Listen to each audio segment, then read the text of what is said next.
This is the Talk Shop in Studio 255. We're live in Studio 255 at the Laramie Plains Civic Center. This Candidate Awareness Tour segment brought to you by H&R Block, Martindale's Western Store, the Pole Mountain Pharmacy, dedicated to the health and wellness of Southeast Wyoming from their location at 4th and Harney. We've got in studio our guest, Julie McAllister. Julie McAllister, County Commissioner candidate. And welcome, Julie.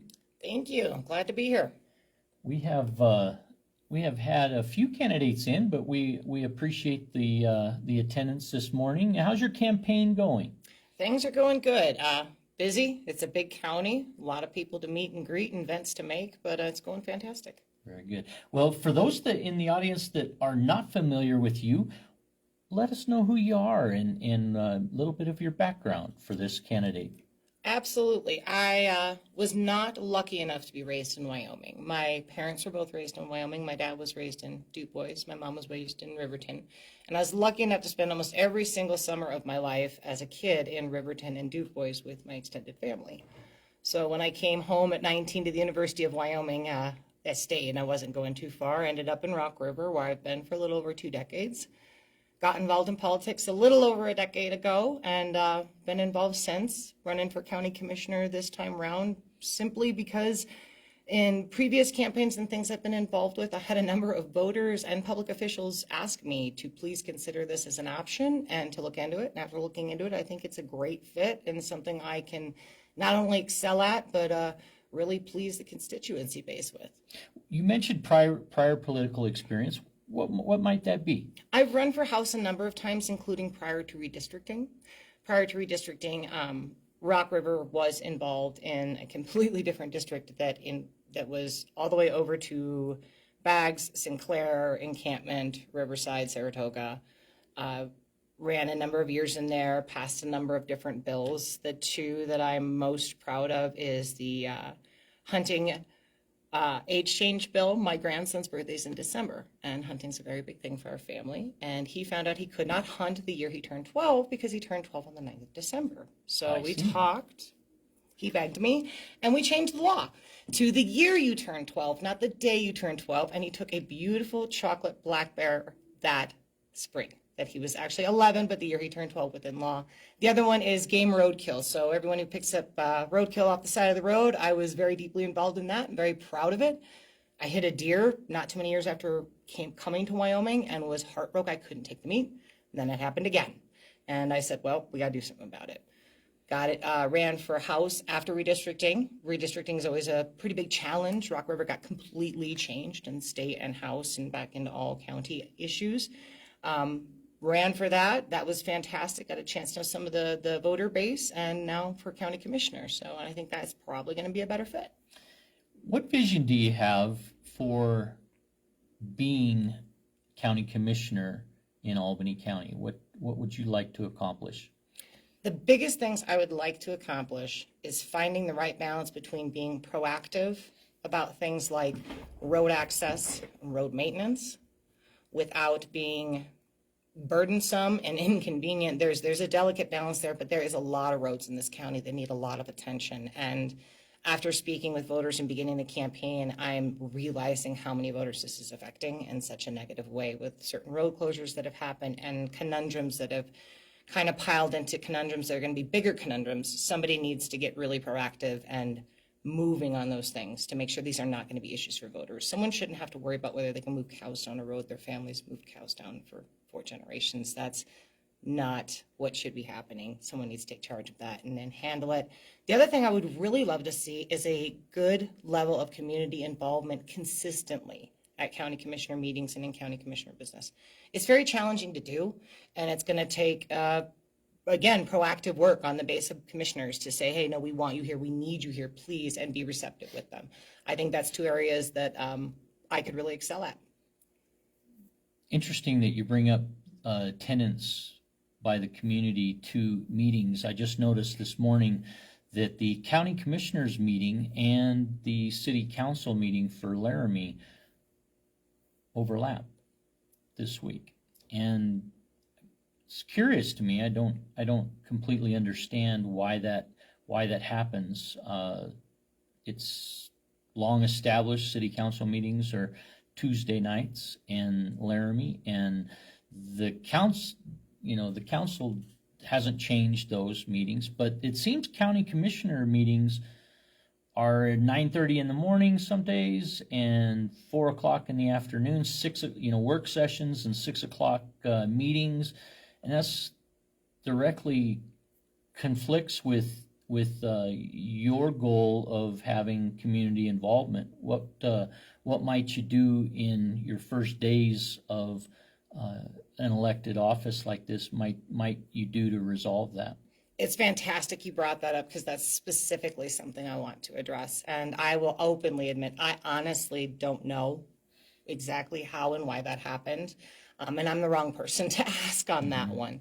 But I think probably the best way to solve it is literally to come in the first couple of days and ask everybody who is involved in this, the city council and the county commissioners, to come together, have a sit down and say, hey, what can work for everyone? Let's sit down and have a conversation about this. We are dealing with a lot of the same constituents. In fact, for the county, every constituent for the city is a constituent for the county.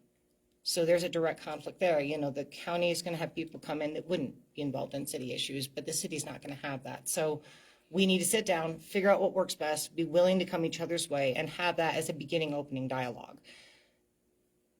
Doing anything in public service should begin with being a statesman. It begins with what's best for your voters. What's best for them is to be there telling us these things. Albany County is enormous. All the counties in Wyoming are, and they're diverse. I live up in Rock River. That's very different than Laramie. But Rock River is very different from Centennial. It's very different from Tice Siding. It's very different from Alpine.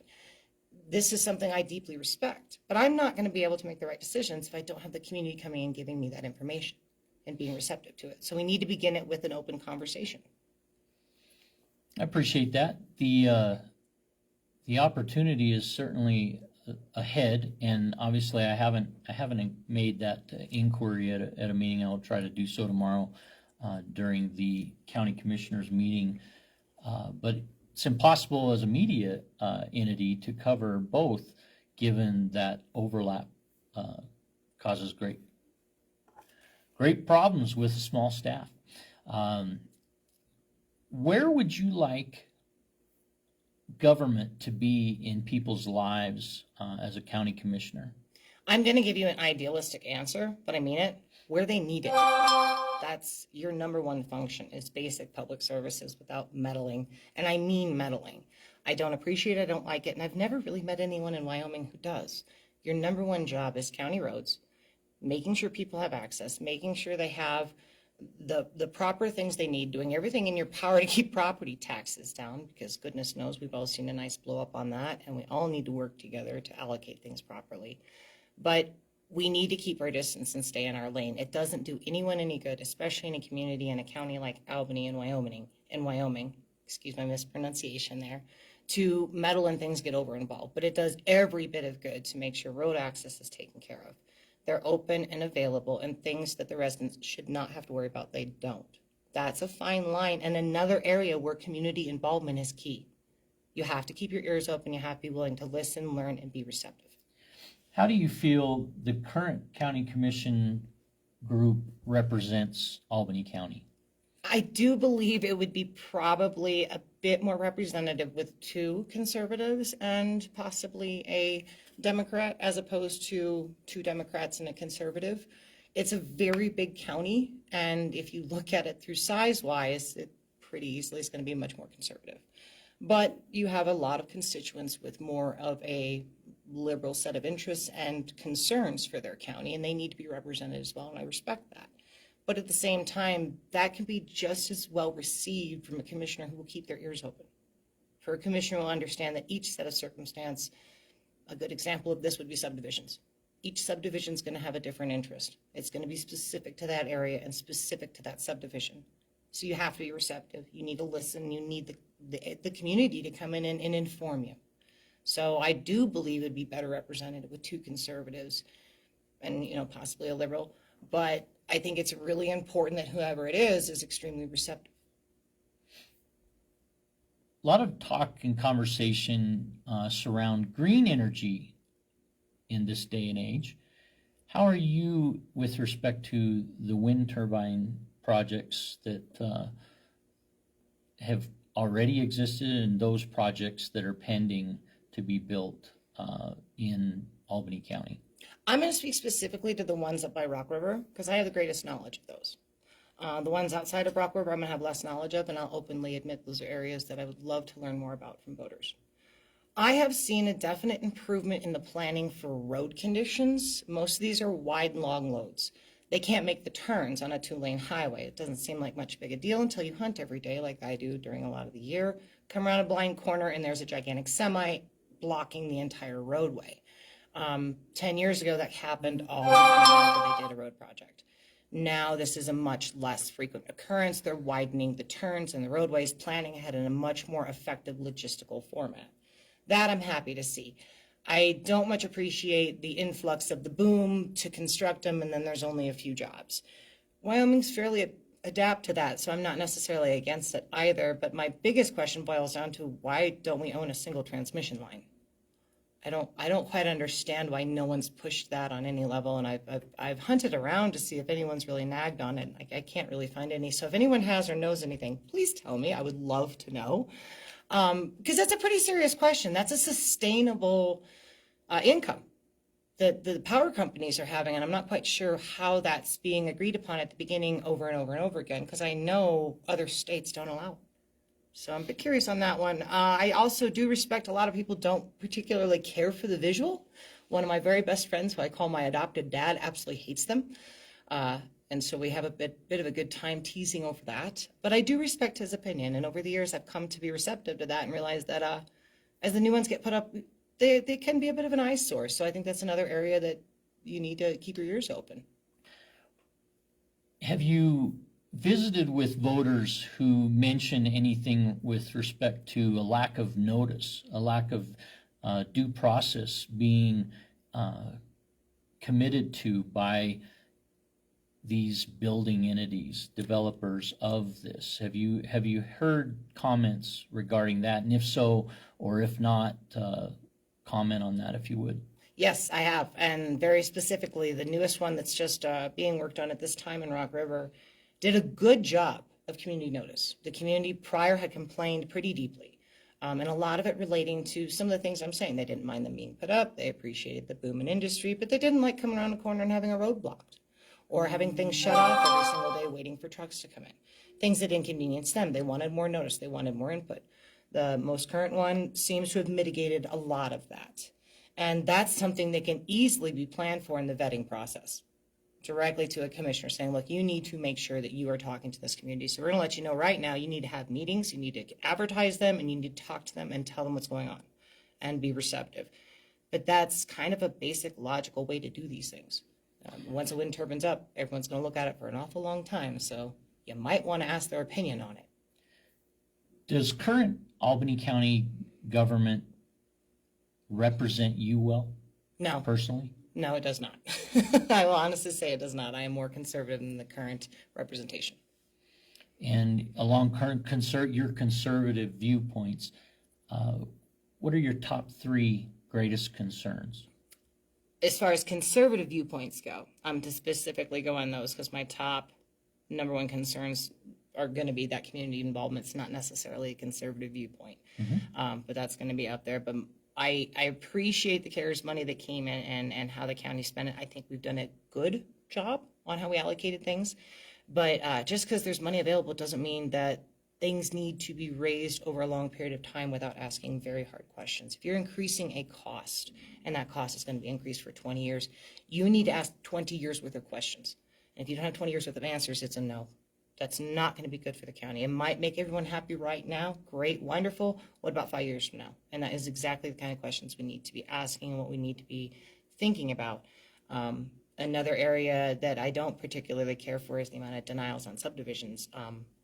I'm not an expert on every single one of those. I'm not going to pretend to be, but it seems as if an overly large number of them are getting denials that don't quite make sense to me. Maybe there's a large amount of the story I don't know. I'll admit that's a possibility, but I don't much like it. And I'm extremely unhappy, as most conservatives are, with what's happened with property tax. And I'd like to see as many proactive things done about it as humanly possible. in the case of denied subdivision applications, do you have one or two of those as examples? Unfortunately, I don't. The 100% fact on that is as soon as I made the decision to run for county commissioner, I went through an entire 2 years worth of county commissioner meeting notes. And I'm in the process of rewatching every single meeting. And I'm just seeing denial after denial after denial without a reason. And it's not mentioned in the meeting. It's not mentioned in the minutes. So unfortunately, I'm not privy to that information at this time. And I have not run into the voters specifically to ask the ones, hey, do you know about this? Do you have any more information? Of which I do plan on, so that I can hopefully get to the bottom of some of this. There's a very good chance there's something going on that needs to be addressed. And I'll openly admit that. So I do not know, but that's the truth. As you review and canvass through 2 years of meetings, have you observed the expansion and the utilization of county commissioners currently using a growing number of consent agenda items on varied agendas? I've only viewed in the last 2 months, but in the last 2 months, I'm absolutely concerned that consent agenda items, you can call for public comment, but somebody who attends a meeting is not going to have any wherewithal to give public comment, and it might be the last opportunity to do so. There's no agenda summary, there's no agenda depth that helps. Is that something that you've identified previously, or you find similar? I do, and it's mildly frustrating. Government is not always easy for the average person to understand. In fact, it's usually the opposite, and oftentimes it's intentional. I'm not saying this is, I'm just saying it can be. My master's in public administration really gave me a lot of tools to learn where to dig and look for things, but that doesn't mean I'm finding them, and that's frustrating. It's something that needs to be addressed, but it's best addressed not even in this format. It's best addressed by sitting down with the vested parties, sitting down with the commissioners, saying, hey, look, what's the best way to work together on this? Because what actually matters is the information getting to the constituents and the people whose lives it's going to affect in time for them to make those vital public comments. That's the point, not complaining or being upset or pointing fingers. That's not going to do any good. We need to solve it, period. And I'm always open to ideas on that. So anyone who has any ideas or thoughts on how we can move that one forward, please get a hold of me. I'm always down for anyone's ideas. We always get the best ideas the more people we ask. As you go along in your campaign for election, the primary election's August 20th, and I believe military ballots go out July 4th, and absentee within Albany County available the 23rd of July. If you are visiting people through your visits right now, is there any way that they contact you that's preferred to ask you questions or find maybe a deeper conversation on a different issue? They're always welcome to call or text me. Phone number's 307-343-3663. Website's julieforwyo.com. There's a contact form on there. It actually does set my phone off, so as soon as I get a second to look at it, I'll write you back right away. And I just got an email up. It's actually Julie McAllister, acc@hotmail.com, and I'll be updating my website today with the rest of my schedule and other things. I unfortunately got a little behind on that, and I spent all of Father's Day with my husband, so it's a little higher priority. Well, it was a busy weekend. I personally saw you at the Centennial Valley Volunteer Fire Department fundraiser. That pig roast was absolutely delicious, and the number of volunteers that make that annual event possible, most appreciated. And I know that you were there for that duration.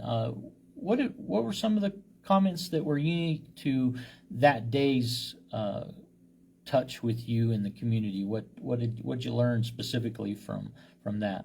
The biggest thing I learned from that, I was a bit shocked on, and I actually left. I had to leave on time, and then I came home and I made about 4.5 hours of phone calls. That the Boswell Road is not the only one that this is a problem with. I didn't realize there's a list of roads. This is an ongoing issue. I didn't realize how many people it was affecting. A lot of them, ranchers, I love them. They're endearing to me because they're so self-sufficient and resourceful. Something goes wrong, they're like, well, we'll figure it out.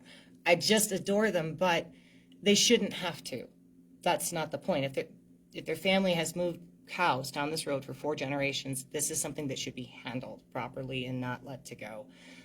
So I started making phone calls and researching throughout the night until Sunday morning, actually, learning about roads. I was a bit shocked. The other thing I asked about, as I always do whenever I'm near a volunteer fire department or firefighter, is how fundraising's going and how the department's needs are and what their concerns are. A number of them had a lot of concerns about new OSHA regulations going in for the volunteer fire departments, and I was blessed for them to educate me a bit on that, and took some notes, learned some things, but that's how it always goes talking to voters. I always enjoy it. You always learn something, always.